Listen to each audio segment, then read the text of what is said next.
10వ తరగతి పరీక్షల మూల్యాంకనం గురించి చాలా ఆశ్చర్యము, విచారము కలుగుతుంది. కారణం ఏమిటంటే సుమారుగా 11,000 మంది విద్యార్థులకు రీవాల్యుయేషన్కి అప్లై చేస్తే 20 మార్కులు వచ్చిన వాళ్ళకి 95 మార్కులు రావటం, ఏకంగా ఫెయిల్ అయిన వాళ్ళు, అంత మెరిటోరియస్గా ఉన్న వాళ్ళని ఫెయిల్ చేశారు అంటే అది చాలా విచారించదగ్గవలసిన విషయం. దీనికి కారణం ఏమిటంటే ఏ రకమైన ఒత్తిడి లేదు. ఆ ఫలితాలు వారం రోజులు అటు ఇటుగా 10 రోజులు టైం తీసుకుని డిక్లేర్ చేస్తే వచ్చిన నష్టమేమి లేదు. టార్గెటెడ్గా ఒత్తిడి పెంచి టీచర్స్ మీద ఈ టైంకి కావాలి అని చెప్పి ఓవర్లోడ్ చేస్తే ఇలాంటి మిస్టేక్స్ జరుగుతాయి. మిస్టేక్స్ జరగటం అనేది అక్కడక్కడ జరగవచ్చు, కానీ 3 స్టేజెస్లో 3 లేయర్స్లో సూపర్విజన్ జరిగితే ఇంకా ఇలాంటి మిస్టేక్స్ జరిగినాయి అంటే అది నిజానికి అది ఒప్పుకునే విషయం కాదు, సామాన్యమైన విషయం అంతకంటే కాదు. పిల్లలు ఎంత క్షోభపడతారు ఈ విషయాన్ని మూల్యాంకనం చేసేవాళ్ళు గమనించి, అధికారులు కూడా గమనించి మరింత శ్రద్ధ వహించాలి. అయితే కొంతలో కొంత లేట్ అయిన విద్యార్థులకు అవకాశాలు పోకుండా మళ్ళా IIIT అలాంటి వాటిల్లో ప్రవేశాలకి వాళ్ళని ప్రత్యేకంగా అనుమతి ఇవ్వాల్సిందిగా రికమెండ్ చేశారు.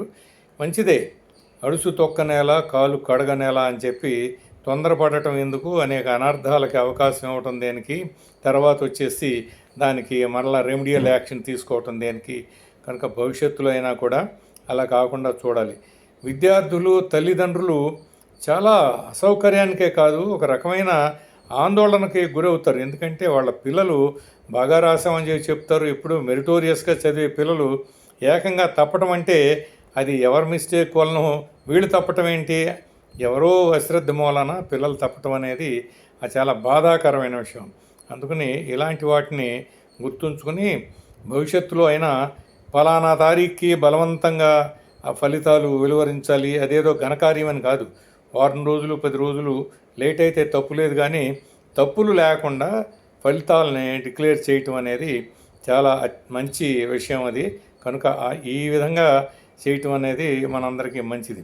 ఉపాధ్యాయులు కూడా బాధ్యతగా ఉండాలి, శ్రద్ధ పెట్టి పిల్లల భవిష్యత్తుకు సంబంధించిన విషయం కాబట్టి ఏమాత్రం అశ్రద్ధ లేకుండా దాని మీద కాన్సన్ట్రేషన్తో చక్కగా ఆ మూల్యాంకనాలు కనుక చేస్తే, పేపర్లు దిద్దితే అది నైతికంగా అది ఒక మంచి అలవాటు. అది అలా చెయ్యాలి. అలా చేస్తేనే పిల్లలు సంతోషంగా ఉంటారు, తల్లిదండ్రులకి పిల్లలకి ఆందోళన లేకుండా ఉంటుంది.